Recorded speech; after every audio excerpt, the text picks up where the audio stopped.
Friends, welcome to YouTube channel. कैसे हैं आप सब? होप आपका क्वारंटाइन बहुत अच्छा चल रहा होगा। चलिए, लास्ट क्लास में हमने पढ़ा था अलाउंसेस के बारे में और उसके बाद हमने पढ़ा था डिडक्शंस के बारे में। अब हमारा बहुत ही इंपॉर्टेंट और बहुत ही लेंदी सा टॉपिक विच इज परक्विजिट आ रहा है। अब परक्विजिट के बारे में हम पढ़ेंगे कि क्या होता है परक्विजिट। इससे पहले मैं आपको बता दूं, जो मैंने आपको फर्स्ट क्लास में परफॉर्मा बताया था कि हमारे पास सैलरी के बेसिकली 3 कैटेगरीज होती हैं। एक था अलाउंसेस, दूसरा मैंने आपको बताया था परक्विजिट और तीसरा था रिटायरमेंट बेनिफिट।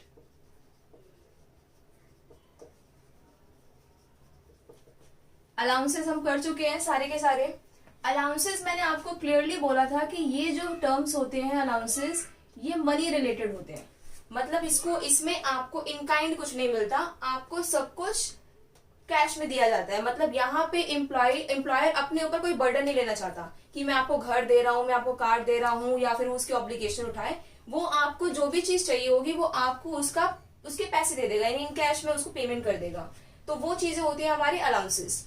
जबकि परक्विजिट क्या होता है, ये आपको कैश प्लस काइंड दोनों में मिल सकता है। या तो वो आपको कैश में दे दे या फिर वो आपको काइंड में दे दे। काइंड में परक्विजिट ज्यादातर मिलते हैं। अलाउंसेस मैंने आपको बताया था एचआरए, जिसमें कि आपको रेंट दिया जाएगा।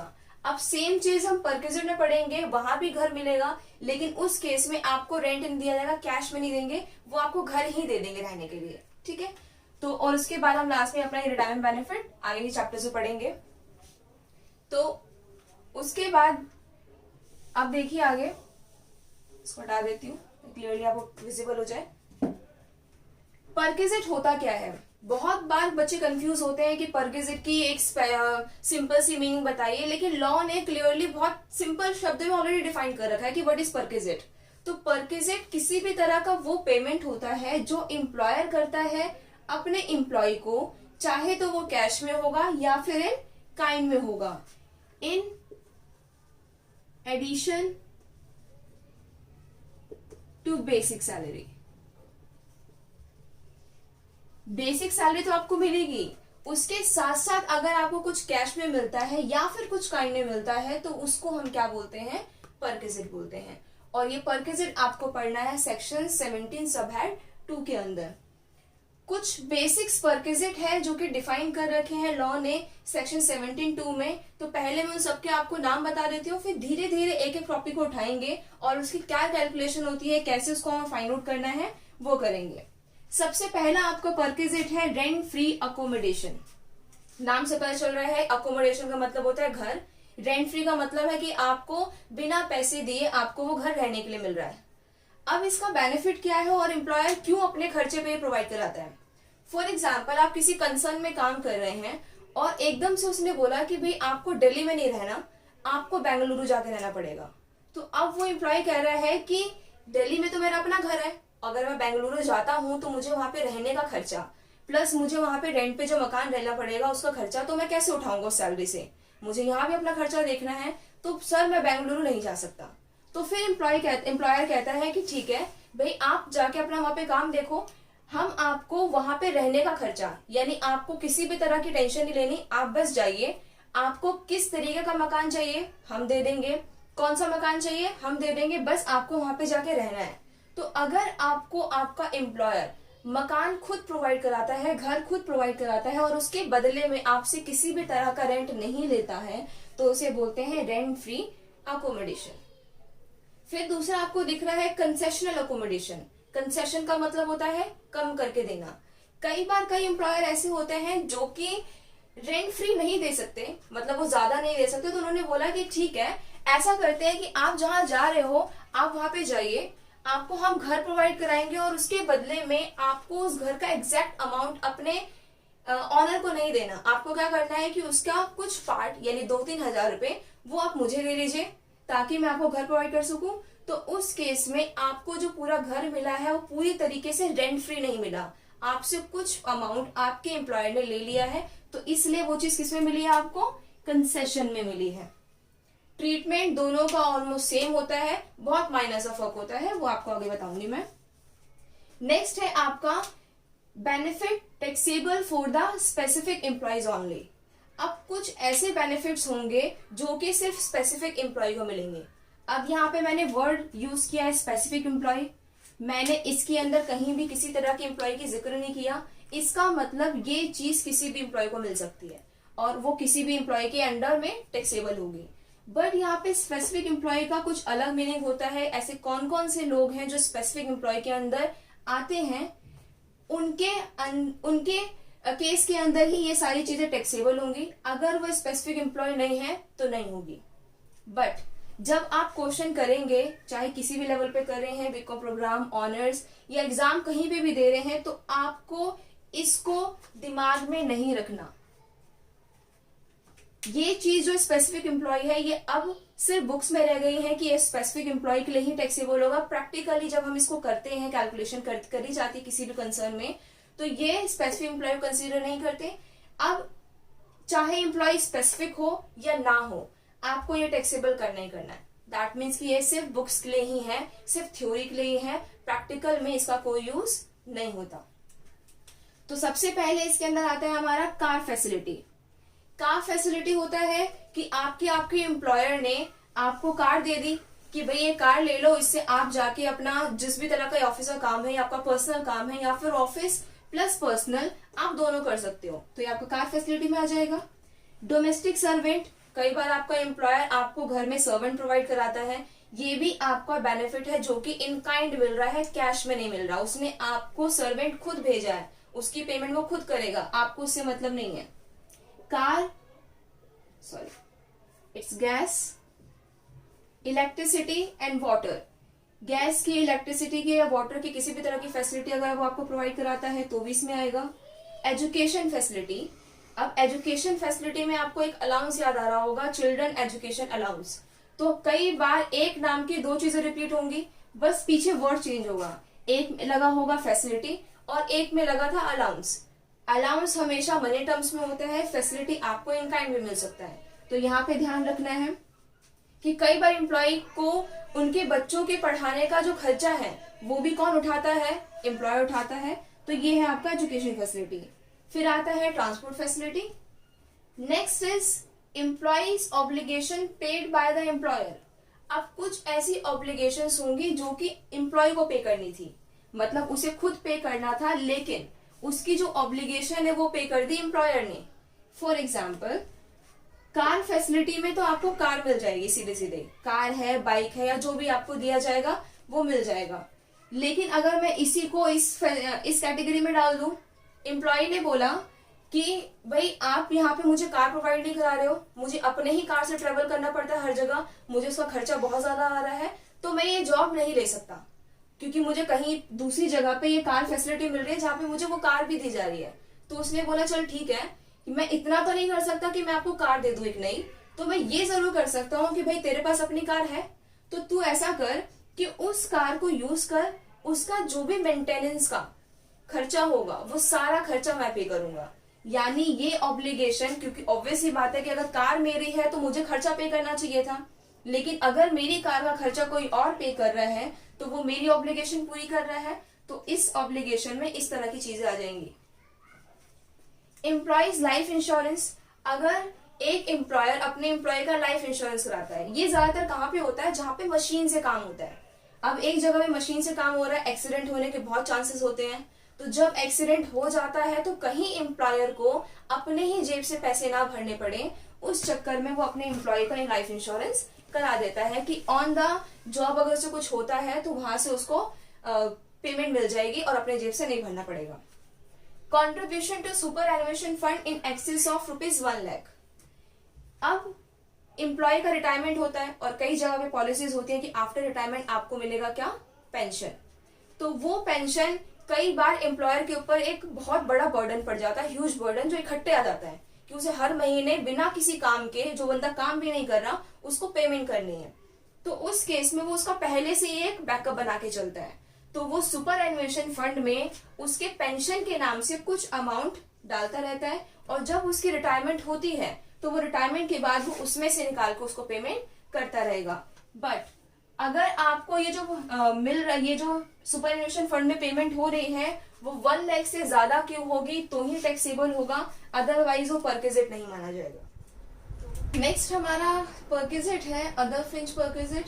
फ्रिंज परक्विजिट का मतलब होता है जो स्मॉल पेटी परक्विजिट होते हैं, छोटे छोटे परक्विजिट होते हैं, वो सब इस एक कैटेगरी में डाल दिया गया है। इसके अंदर पहला आता है इंटरेस्ट फ्री और concessional loan. Interest free loan होता है कि कई बार ऐसा होता है कि एम्प्लॉयर अपने एम्प्लॉय को बाहर से लोन ना दिलवा के वो खुद ही अपने एम्प्लॉय को लोन देता है, तो या तो वो इंटरेस्ट फ्री में देगा, मतलब वो बिल्कुल भी इंटरेस्ट नहीं लेगा उससे, या फिर कंसेशन रेट पे देगा। फॉर एग्जांपल बाहर मार्केट में 12% रेट चल रहा है और उसने आपको 10% पे दे दिया है, तो उसमें 2% का आपको कंसेशन दे दिया, तो ये कंसेशन लोन हो जाएगा। नेक्स्ट है फ्री फूड। कई जगह पे ऐसा होता है कि एम्प्लॉयर अपने एम्प्लॉय को ऑफिस के अंदर ही फूड प्रोवाइड कराता है फ्री ऑफ कॉस्ट, या फिर non alcoholic beverages. Non alcoholic का मतलब है कि यहाँ पे आपको अल्कोहल से रिलेटेड कोई भी जो पेय पदार्थ है वो नहीं दिए जाएंगे, सारे बेवरेज जो होंगे वो नॉन अल्कोहलिक होंगे, चाय वगैरह, कॉफी। गिफ्ट वाउचर्स या टोकन, इस तरह का कुछ भी अगर आपको दिया जाता है बाहर शॉपिंग करने के लिए या कोई गिफ्ट दिया जाता है तो वो भी आपका इसमें परक्विजिट माना जाएगा। नेक्स्ट है क्रेडिट कार्ड फैसिलिटी। अगर वो आपको बाहर के जो क्रेडिट कार्ड है वो अपनी कंपनी का ही प्रोवाइड कराता है तो उस केस में ये भी आपका परक्विजिट आएगा पेटी परक्विजिट में। Use of movable asset. अगर कोई भी मूवेबल एसेट, फॉर एग्जांपल उसने आपको कंप्यूटर दे दिया या फिर आपको लैपटॉप दे दिया, फोन दे दिया, तो ऐसे एसेट जो मूव हो सकते हैं, ऐसे एसेट को यूज करना अगर आपके एम्प्लॉयर ने आपको दिया वो चीज तो वो भी आपका परक्विजिट है। सेल और ट्रांसफर मूवेबल एसेट्स, अगर आप इसको सेल या ट्रांसफर कर देते हो तो वो भी इसमें आ जाएगा।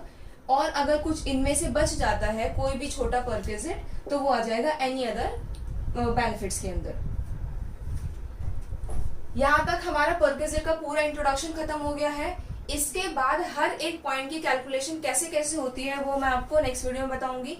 इससे पहले हम कर लेंगे मेडिकल फैसिलिटीज कि मेडिकल फैसिलिटी क्या है। आपको याद दिला दूं कि इससे पहले हमने एक मेडिकल अलाउंस भी किया था। मेडिकल अलाउंस में मैंने बताया था कि जो मेडिकल अलाउंस होता है वो आपको हर महीने मिलता है, चाहे आप उसमें बीमार हो या फिर ना हो। आपका एम्प्लॉयर हर मंथ आपको एक फैसिलिटी प्रोवाइड कराएगा, मेडिकल अलाउंस देगा 1000 रुपए पर मंथ, 500 रुपए पर मंथ, और इसका आपके बीमार होने से या एक्सीडेंट होने से कोई मतलब नहीं है, वो आपको फिक्स है कि मिलना ही मिलना है, तो वो उसमें हो जाएगा अलाउंस में, जो कि होता है फुल्ली टैक्सेबल। अब दूसरी चीज आती है मेडिकल फैसिलिटी। तो हमेशा हमें वर्ड्स में डिफरेंस जरूर देखना है कि हम फैसिलिटी की बात कर रहे हैं या अलाउंसेस की बात कर रहे हैं। तो यहाँ पे फैसिलिटी का मतलब ये है कि आपको ये फैसिलिटी तभी मिलेगी जब आपके साथ कोई दुर्घटना होगी या आप बीमार होंगे, तभी ये चीज दी जाएगी, अदरवाइज आपको हर मंथ कोई फिक्स नहीं है कि आपको मिलेगा मिलेगा। तो मेडिकल फैसिलिटी हो सकता है कि अगर आपको कोई बीमारी हुई है या फिर आपको एक्सीडेंट हुआ है तो आप हो सकता है कि वो आप इंडिया में उसका इलाज करा रहे हैं या फिर आउटसाइड इंडिया उसका इलाज करा रहे हैं। अगर हम इंडिया में अपना इलाज कराते हैं, मेडिकल फैसिलिटी अगर आपको इंडिया में दी जाती है तो उस केस में मेडिकल फैसिलिटी में जितना भी आपको पैसा मिलेगा वो फुल्ली एग्जेम्प्ट हो जाएगा अगर हमारी ये केसेस फुलफिल हो जाए तो। If medical facility is provided where hospitals maintain by the employer. मान लीजिए कि एम्प्लॉयर ने अपना एम्प्लॉइज के लिए खुद एक हॉस्पिटल बना रखा है जहां पे वो अपने सारे एम्प्लॉइज की मेडिकल ट्रीटमेंट करवाता है, तो अगर उस हॉस्पिटल में आपका इलाज हो रहा है और उसकी वजह से आपको कोई मेडिकल फैसिलिटी मिल रही है तो वो फुल्ली एग्जेम्प्ट होगा। दैट मीन्स इसका कोई भी अमाउंट आपकी सैलरी में ऐड नहीं होगा। अगर वो किसी गवर्नमेंट हॉस्पिटल में आपका इलाज करवाते हैं या फिर लोकल अथॉरिटी के द्वारा मेंटेन में कराते हैं तो भी।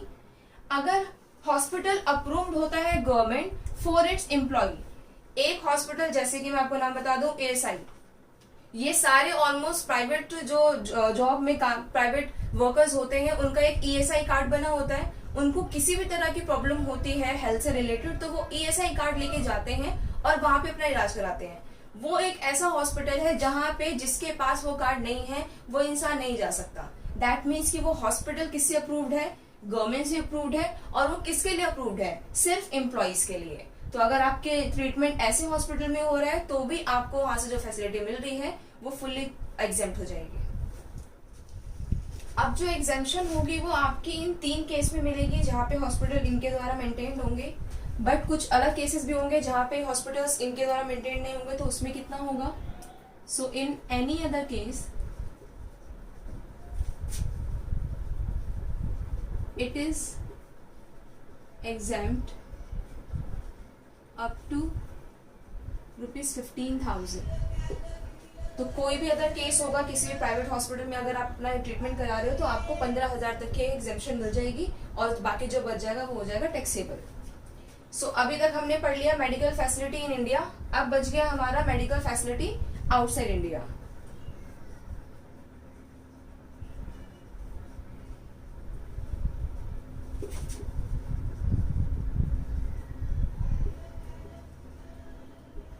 तो जब इंडिया की आउटसाइड फैसिलिटी प्रोवाइड कराएंगे तो ऑब्वियस सी बात है कि जब भी हम बाहर जा रहे हैं तो बाहर जाने के दो तरह के खर्चे हो सकते हैं. पहला खर्चा तो आपके आने जाने का, और दूसरा खर्चा होगा आपके वहां पे स्टे करने का और आपके ट्रीटमेंट का. और दूसरी चीज कि जब भी हम बाहर जाते हैं तो पेशेंट अकेला तो जाएगा नहीं, तो पेशेंट के साथ एक अटेंडेंट यानी उसका ख्याल रखने वाला एक इंसान उसकी फैमिली से जा सकता है. तो हमें यहाँ पे दो तरह के इसके खर्चे लेने हैं. Expense on treatment and staying abroad of patient and one attendant. तो हम पर विजिट की बात कर रहे हैं तो वहां पे उसका जो ट्रीटमेंट का खर्चा आएगा, जो वहां पे रहने का खर्चा आएगा, दोनों का, पेशेंट का और एक अटेंडेंट का, वो दोनों खर्चे कौन देगा? उसका एम्प्लॉयर देगा. अब ये एग्जेम्प्ट कितना होगा? So it will be exempt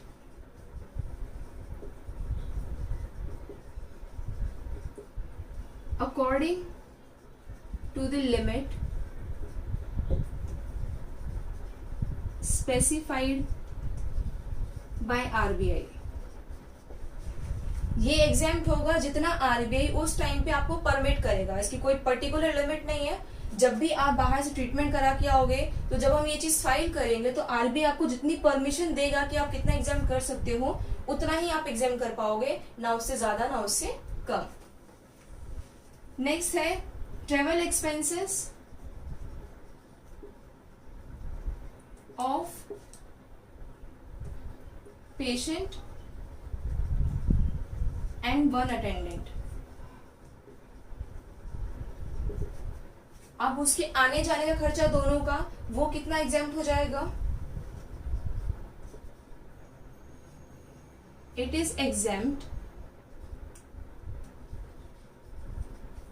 if gross total income of the employee is less than rupees 2 lakh. अगर उसका ग्रॉस टोटल इनकम, और ये ग्रॉस टोटल इनकम को कब का लेना है? जब ये फैसिलिटीज प्रोवाइड नहीं हुई है उससे पहले का. अगर उसका ग्रॉस टोटल इनकम 2 लाख से कम का है तो उसकी जो सारे एक्सपेंसेस हैं जो उसको परकेजेट पे मिल रही हैं वो एग्जाम्प्ट हो जाएंगे, अदरवाइज नहीं होगा. अगर मैं बीकॉम के पॉइंट ऑफ व्यू से बताऊं तो बीकॉम के पॉइंट ऑफ व्यू से आपका ये चीज बहुत इंपॉर्टेंट है. ये हमेशा क्वेश्चन के अंदर जरूर आता है और ये भी आता है. ये बहुत लेस आता है, ये हाई लेवल के लिए काफी काम आता है. बाकी अगर आपको बीकॉम के लिए पढ़ना है तो आप फिलहाल इसको ध्यान में रख सकते हैं कि हमें एग्जाम्पशन में कितने की मिलेगी? 15,000 रुपए की. अब इससे आगे का जितने भी मैंने अभी तक आपको परकेजेट के टाइप्स बताए हैं उस एक एक परकेजेट की ट्रीटमेंट कैसे कैसे होगी रेंट फ्री अकोमोडेशन की, वो हम अपने नेक्स्ट वीडियो में करेंगे.